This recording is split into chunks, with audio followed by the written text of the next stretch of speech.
When installing an AC unit on a roof and using cable with flexible conduit to transition to piping above the roof line, several steps and materials are involved. Firstly, you'll need the AC unit itself. Secondly, ensure you have appropriately sized copper refrigerant tubing compatible with the AC unit. Thirdly, acquire a pipe whip, which is a flexible metal conduit. Fourthly, you'll need rubber grommets. Fifthly, electrical tape is necessary. Sixthly, UV-resistant paint will be required. The initial step is to securely mount the AC unit in the roof, ensuring it is level. Secondly, determine the location where the piping will enter the attic and carefully cut a hole in the roof, making it large enough to accommodate the pipe whip. Thirdly, insert the pipe whip into the prepared hole and secure it with a rubber grommet to prevent water leaks. Fourthly, measure and cut the copper tubing to the appropriate length, then connect it to the AC unit and run it through the pipe whip into the attic. Fifthly, seal the hole around the pipe whip with a waterproof sealant to prevent leaks. Sixthly, inside the attic, connect the copper tubing to the existing line set that comes from the panel using flare fittings to create a leak-proof seal. Seventhly, wrap the copper tubing with insulation to prevent heat loss and condensation. Eighthly, support the tubing at regular intervals using pipe hangers or straps to prevent movement and damage. Ninthly, apply UV-resistant paint to the exposed portion of the pipe whip to protect it from the elements, particularly sunlight.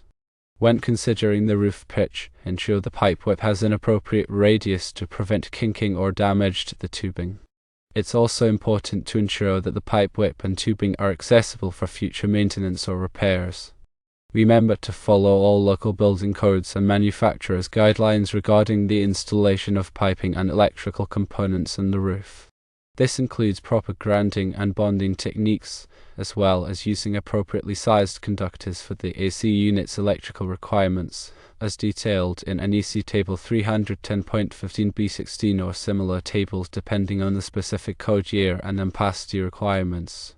Always consult the unit's nameplate for its minimum circuit ampacity and maximum overcurrent protection device rating. Additionally, ensure that all wiring connections are made inside the appropriate junction boxes or enclosures using listed connectors and fittings. Protect the wiring from physical damage by using conduit or other approved means of protection. When running conductors through the pipe whip, dirting factors may apply if multiple conductors are present, referring to NEC Article 310.15c. Also, secure the flexible metal conduit properly using appropriate straps and connectors to prevent strain on the connections. The importance of sealing all roof penetrations cannot be overstated to prevent water intrusion and potential damage to the building structure and electrical system. In coastal areas, additional measures may be needed to protect against corrosion, such as using stainless steel hardware and applying corrosion-resistant coatings to exposed metal surfaces. Furthermore, ensure the AC unit is properly grounded according to NEC 250. This grounding should extend to the metal components of the unit and any associated electrical enclosures, reducing the risk of electrical shock. Check voltage drop from the electrical panel to the AC unit. Excessive voltage drop can cause the AC unit to operate inefficiently or even damage the equipment. Conductors should be sized adequately based on the load and distance to minimize voltage drop. Voltage drop should be less than 3% for branch circuits as per NEC recommendations. Also, consider the ambient temperature when selecting conductors, as higher temperatures can reduce the ampacity of the conductors. NEC Table 310.16 provides ampacity ratings based on temperature. It's essential to use appropriately sized overcurrent protection for the AC unit, which could be a circuit breaker or fuses, to protect the equipment and wiring from overloads and short circuits. The overcurrent protection should be sized according to the AC unit's nameplate and the requirements of NEC Article 430. Use a disconnect switch located within sight of the AC unit for servicing and maintenance.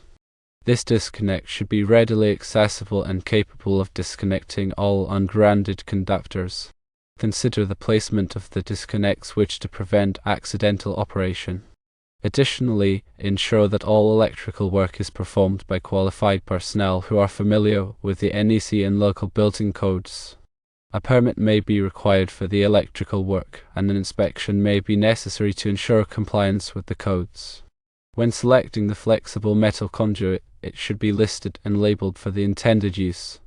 The conduit should be resistant to corrosion and suitable for outdoor applications. It should also be sized appropriately to accommodate the conductors and allow for easy pulling of the wires. When connecting the conductors to the AC unit, use appropriately rated connectors and terminals. The connections should be tight and secure to prevent loose connections and potential arcing. Apply an antioxidant compound to the connections to prevent corrosion. Regularly inspect the installation to ensure that it remains in good condition. Check for any signs of damage, such as cracked insulation, loose connections, or corrosion. Address any issues promptly to prevent further damage or hazards. Keep the area around the AC unit clear of debris and vegetation to allow for proper ventilation and access for maintenance.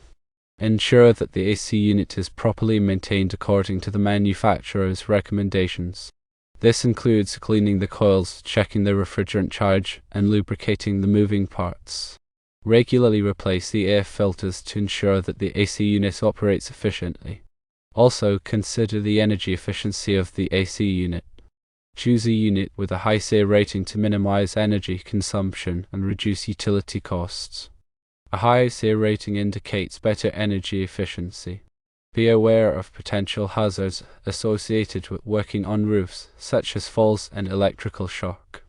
Take appropriate safety precautions, such as wearing a safety harness and using insulated tools. Ensure that the work area is properly illuminated to prevent accidents. Proper planning and execution are key to a safe and reliable AC unit installation. Consult with qualified professionals and adhere to all applicable codes and regulations. Remember, safety should always be the top priority when working with electrical equipment and on roofs.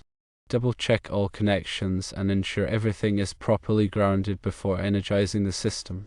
Also, inform the homeowner or building owner about the AC unit's operation and maintenance requirements. Provide them with the manufacturer's documentation and contact information for service and support. It is very important to have a clear understanding of the electrical system and the AC unit's requirements before starting the installation. If you are not comfortable working with electrical equipment or on roofs, it is best to hire a qualified professional to do the job. This will help to ensure that the installation is done safely and correctly, and that the AC unit operates efficiently for many years to come. Adhering to these guidelines ensures a safe and code-compliant installation, contributing to the longevity and efficient operation of the AC unit.